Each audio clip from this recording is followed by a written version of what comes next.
বাংলাদেশের পরবর্তী রাষ্ট্রপতি হিসেবে বঙ্গভবনে বসতে যাচ্ছেন বিএনপি মহাসচিব ও বর্তমানে স্থানীয় সরকার মন্ত্রী মির্জা ফখরুল ইসলাম আলমগীর। রাজনীতির অলিন্দে বেশ কিছুদিন ধরে নতুন রাষ্ট্রপ্রধান নিয়ে নানা গুঞ্জন চললেও শেষ পর্যন্ত প্রবীণ এই রাজনৈতিক অভিভাবকের নামই বিএনপির নীতি নির্ধারণী ফোরামে চূড়ান্ত হতে যাচ্ছে। দলীয় সূত্রে জানা গেছে, কোনো পেশাজীবী বা অন্য কাউকে নয়, বরং দীর্ঘদিনের ত্যাগী ও অভিজ্ঞ এক রাজনীতিবিদকেই রাষ্ট্রপ্রধান করতে চায় বিএনপি। সেই ভাবনা থেকেই প্রধানমন্ত্রী তারেক রহমান এবং দলের জ্যেষ্ঠ নেতারা আলোচনা করে শীর্ষ পছন্দ হিসেবে মির্জা ফখরুল ইসলাম আলমগীরের নাম বেছে নেন।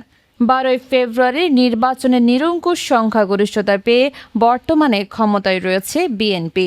সংবিধান অনুযায়ী সংসদ সদস্যদের ভোটে রাষ্ট্রপতি নির্বাচন হওয়ায় বিএনপির মনোনীত প্রার্থীর বিজয়ী হওয়া এক প্রকার নিশ্চিত।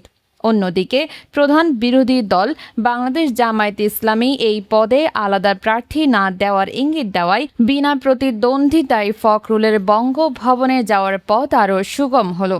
বিগত এক দশকেরও বেশি সময় ধরে রাজপথের আন্দোলনে মির্জা ফখরুলের নেতৃত্ব, ধৈর্য এবং রাজনৈতিক প্রজ্ঞাকে সম্মান জানাতেই রাষ্ট্রপ্রধানের এই সর্বোচ্চ সম্মান দিতে যাচ্ছে দলটি।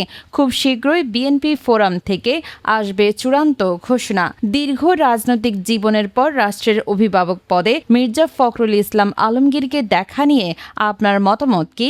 কমেন্টে জানাতে ভুলবেন না।